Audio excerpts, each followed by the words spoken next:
घाटी में चुनावी गतिविधियां तेज। कश्मीर में बहुकोणीय क्षेत्रीय दलों के बीच ही होगा मुख्य मुकाबला। शुक्रवार को तीसरे चरण की मतदान की अधिसूचना जारी होने के साथ ही घाटी में चुनावी गतिविधियां तेज हो गई हैं। जम्मू प्रांत के विपरीत घाटी में चुनावी दंगल बहुत ज्यादा रोचक रहेगा, क्योंकि किसी भी सीट पर मुकाबला एक तरफा नहीं रहेगा, बल्कि त्रिकोणीय या बहुकोणीय रहेगा और क्षेत्रीय दलों के बीच ही प्रतिस्पर्धा रहेगी। जम्मू कश्मीर में 5 संसदीय क्षेत्र। इन सीटों पर पुराने सहयोगी भी एक दूसरे के खिलाफ लड़ते हुए नजर आएंगे या फिर अपने साझा विरोधी को हराने के लिए कहीं प्रत्यक्ष तो कहीं परोक्ष समर्थन करेंगे। कांग्रेस इन तीनों सीटों पर चुनाव नहीं लड़ रही है। जम्मू कश्मीर में 5 संसदीय क्षेत्र हैं। इनमें से 2 जम्मू रियासी व उधमपुर डोडा कठुआ संसदीय क्षेत्र जम्मू प्रांत में है। अनंतनाग राजौरी संसदीय क्षेत्र जम्मू व कश्मीर दोनों प्रांतों में फैला हुआ है, जबकि श्रीनगर और बारामूला संसदीय क्षेत्र पूरी तरह से कश्मीर घाटी में ही सीमित है। अनंतनाग राजौरी संसदीय क्षेत्र को भी आम बोलचाल में कश्मीर की सीट कहा जा रहा है, क्योंकि इसके अंतर्गत 18 में से 11 विधानसभा क्षेत्र कश्मीर घाटी में है। उधमपुर कठुआ संसदीय सीट पर 12 और जम्मू रियासी सीट पर 23 उम्मीदवार अपना भाग्य आजमा रहे हैं। इन दोनों सीटों पर मुकाबला पूरी तरह से कांग्रेस और भाजपा में सिमट चुका है।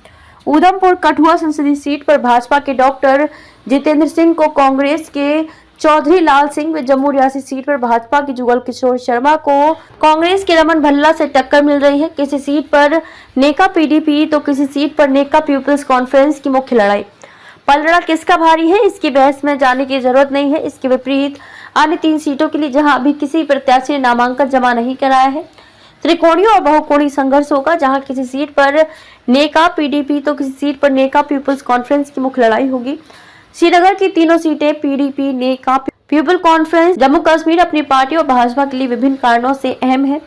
तीसरे चरण में अनंतनाग राजौरी संसदीय सीट पर चुनाव होना है, जहां से नेशनल कॉन्फ्रेंस के Mian Altaf Ahmed Larvi, peoples democratic party की महबूबा मुफ्ती, जम्मू कश्मीर अपनी पार्टी के जफर इकबाल मनहास और डेमोक्रेटिक प्रोग्रेसिव आजाद पार्टी के चेयरमैन व पूर्व मुख्यमंत्री गुलाम नबी आजाद ने चुनाव लड़ने का ऐलान किया है।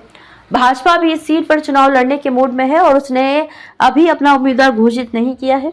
अगर वह अपना उम्मीदवार मैदान में नहीं उतारती है और किसी निर्दलीय या फिर आजाद व जफर इकबाल मनहास में से किसी को समर्थन देती है, तो मुकाबला त्रिकोणीय होगा, जिसमें मुख्य लड़ाई नेका पीडीपी की रहेगी। भाजपा ने अभी इस सीट के लिए अपना उम्मीदवार घोषित नहीं किया। श्रीनगर संसदीय सीट पर नेका के आगा सैयद रूहुल्ला और पीडीपी के वहीद उर रहमान पारा के अलावा जम्मू कश्मीर अपनी पार्टी के मोहम्मद अशरफ मीर चुनाव लड़ रहे हैं। पीपल्स कॉन्फ्रेंस, डेमोक्रेटिक प्रोग्रेसिव आजाद पार्टी और भाजपा ने अभी इस सीट के लिए अपना उम्मीदवार घोषित नहीं किया है। पीपल्स कॉन्फ्रेंस के अलावा गुलाम नबी आजाद इस सीट पर जम्मू कश्मीर अपनी पार्टी को समर्थन दे सकते हैं।